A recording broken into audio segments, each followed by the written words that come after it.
श्री दुर्गा सप्तशती के दूसरे अध्याय में हमने देवी के गणों के द्वारा महिषासुर की सेना के साथ युद्ध के बारे में पढ़ा और तीसरे अध्याय में हम सेनापतियों सहित महिषासुर के वध के बारे में पढ़ेंगे।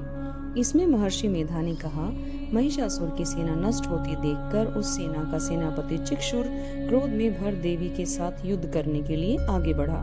वह देवी पर इस प्रकार बाणों की वर्षा करने लगा मानो सुमेरु पर्वत पानी की धार बरसा रहा हो। इस प्रकार देवी ने अपने बाणों से उसके बाणों को काट डाला और उसके घोड़ों और सारथी को मार दिया। साथ ही उसके धनुष और उसकी अत्यंत ऊंची ध्वजा को भी काटकर नीचे गिरा दिया। उसका धनुष कट जाने के पश्चात उसके शरीर के अंगों को भी अपने बाणों से बींध दिया। धनुष, घोड़ों और सारथी के नष्ट हो जाने पर वह असुर ढाल और तलवार लेकर देवी की तरफ आया। उसने अपनी तीक्ष्ण धार वाली तलवार से देवी के सिंह के मस्तक पर प्रहार किया और बड़े वेग से देवी की बाईं भुजा पर वार किया, किंतु देवी की बाईं भुजा को छूते ही उस दैत्य की तलवार टूटकर दो टुकड़े हो गई। इससे दैत्य ने क्रोध में भरकर शूल हाथ में लिया और उसे भद्रकाली देवी की ओर फेंका। देवी की ओर आता हुआ वह शूल आकाश से गिरते हुए सूर्य के समान प्रज्वलित हो उठा।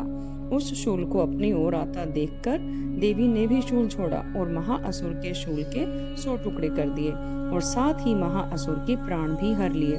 चिक्षुर के मरने पर देवताओं को दुख देने वाला चामर नामक दैत्य हाथी पर सवार होकर देवी से लड़ने के लिए आया और उसने आने के साथ ही शक्ति से प्रहार किया, किंतु देवी ने अपनी हुंकार से ही उसे तोड़कर पृथ्वी पर डाल दिया। शक्ति को टूटा हुआ देखकर दैत्य ने क्रोध से लाल होकर शूल को चलाया, किंतु देवी ने उसको भी काट दिया। इतने में देवी का सिंह उछलकर हाथी के मस्तक पर सवार हो गया और दैत्य के साथ बहुत ही तीव्र युद्ध करने लगा। फिर वो दोनों लड़ते हुए हाथी पर से पृथ्वी पर आ गिरे और दोनों बड़े क्रोध से लड़ने लगे। फिर सिंह बड़े जोर से आकाश की ओर उछला। जब पृथ्वी की ओर आया तो अपने पंजे से चामर का सिर धड़ से अलग कर दिया। क्रोध में भरी हुई देवी ने शिला और वृक्ष आदि की चोटों से उदग्र को भी मार दिया। कराल को दांतों, मुक्कों और थप्पड़ों से चूर्ण कर डाला। क्रुद्ध हुई देवी ने गदा के प्रहार से उद्यत दैत्य को मार गिराया। भिंदीपाल से वाष्पकल को, बाणों से ताम्र और अंधक को मौत के घाट उतार दिया। तीनों नेत्रों वाली परमेश्वरी ने त्रिशूल से उग्राश्य, उग्रवीर्य और महाहनु नामक राक्षसों को मार गिराया। उसने अपनी तलवार से विडाल नामक दैत्य का सिर काट डाला और अपने बाणों से दूरधर और दुर्मुख राक्षसों को यमलोक को पहुंचा दिया। इस प्रकार जब महिषासुर ने देखा कि देवी ने मेरी सेना को नष्ट कर दिया है, तो वह भैंसे का रूप धारण कर देवी के गणों को दुख देने लगा।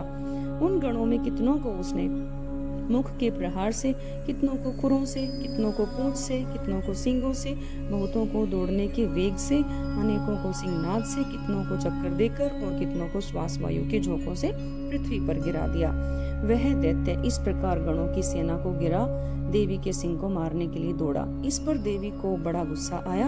उधर दैत्य भी क्रोध में भरकर धरती को खुरों से खोदने लगा और सींगों से पर्वतों को उखाड़ उखाड़ कर धरती पर फेंकने लगा और मुख से शब्द करने लगा।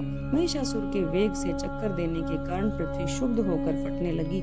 उसकी पूंछ से टकराकर समुद्र चारों ओर फैलने लगा। हिलते हुए सींगों के आघात से मेघ खंड खंड हो गए और श्वास के आकाश में उड़ते हुए पर्वत फटने लगे।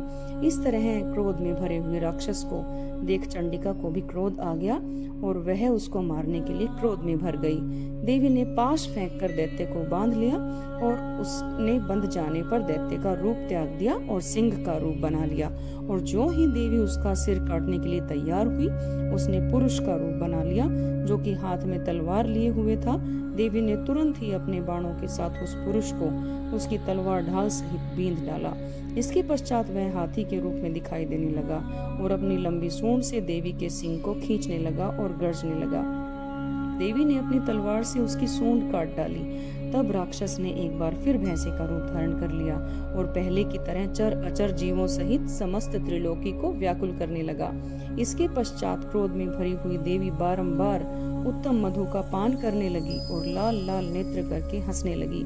उधर बल, वीर्य और मद से क्रुद्ध हुआ दैत्य भी गरजने लगा। अपने सींगों से देवी पर पर्वतों को फेंकने लगा।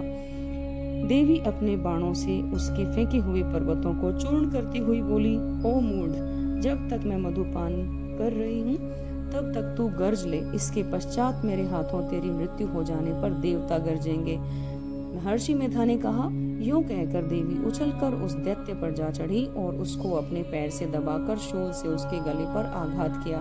देवी के पैर से दबने पर भी दैत्य अपने दूसरे रूप से अपने मुख से बाहर होने लगा। अभी वह आधा ही बाहर निकला था कि देवी ने अपने प्रभाव से उसे रोक दिया। जब वह आधा निकला हुआ दैत्य युद्ध करने लगा तो देवी ने अपने तलवार से उसका सिर काट दिया। इसके पश्चात सारी राक्षस सेना हाहाकार करती हुई वहां से भाग खड़ी हुई और सब देवता अत्यंत प्रसन्न हुए और ऋषियों महर्षियों सहित देवी की स्तुति करने लगे। गंधर्व राज गान करने और अप्सराएं नृत्य करने लगी। ये था तीसरा अध्याय।